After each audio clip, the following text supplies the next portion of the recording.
Malaysia के प्रधानमंत्री अनवर इब्राहिम ने दक्षिण चीन सागर में चीनी दादागिरी के खिलाफ गुस्से का इजहार किया है। उन्होंने कहा है कि मलेशिया दक्षिण चीन सागर में तेल और गैस की खोज बंद नहीं करेगा। भले ही चीन ने दावा किया हो कि मलेशिया उसके क्षेत्र का अतिक्रमण कर रहा है। रूस से बोलते हुए अनवर ने कहा कि मलेशिया की खोजी गतिविधियां उसके क्षेत्र में हैं और इसका उद्देश्य चीन के प्रति उकसावे या शत्रुता पूर्ण व्यवहार करना नहीं है। उन्होंने मलेशिया और चीन के मैत्रीपूर्ण संबंधों की भी तारीफ की। अनवर इब्राहिम कुछ दिनों पहले भारत के आधिकारिक दौरे पर आए थे। इस दौरान भारत और मलेशिया के द्विपक्षीय रिश्तों और सामरिक संबंधों को मजबूत करने पर बात हुई थी। अनवर ने व्लादिवोस्तोक में एक प्रेस कॉन्फ्रेंस में कहा, बेशक हमें अपने जल क्षेत्र में काम करना होगा और अपने क्षेत्र में तेल के लिए ड्रिलिंग सहित आर्थिक लाभ हासिल करना होगा। उन्होंने कहा, हमने चीन के साथ चर्चा की संभावना से कभी इनकार नहीं किया है, लेकिन इसका मतलब यह नहीं है कि हमें अपने क्षेत्र में ऑपरेशन बंद कर देना चाहिए। मलेशिया के विदेश मंत्रालय ने बुधवार को कहा कि वह चीनी विदेश मंत्रालय से एक क्लासिफाइड राजनयिक नोट के लीक होने की जांच करेगा।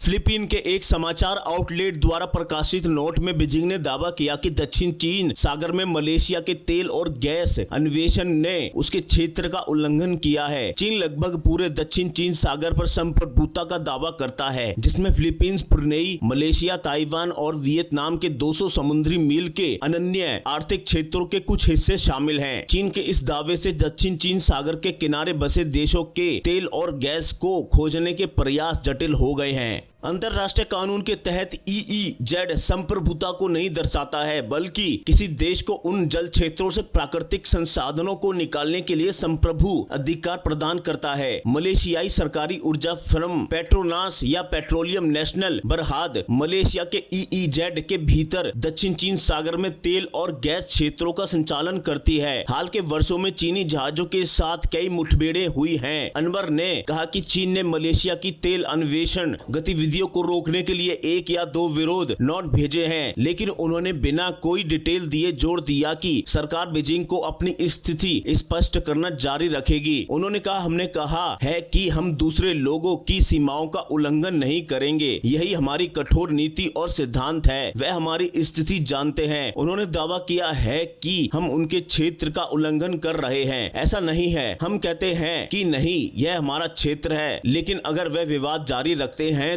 तो ठीक है, हमें सुनना होगा और उन्हें भी सुनना होगा। तो दोस्तों, इस खबर में इतना ही। जल्द मिलते हैं अगली खबर के साथ। जब तक के लिए जय हिंद, वंदे मातरम। अगर वीडियो पसंद आया हो तो वीडियो को लाइक, शेयर, कमेंट और चैनल को सब्सक्राइब जरूर करें।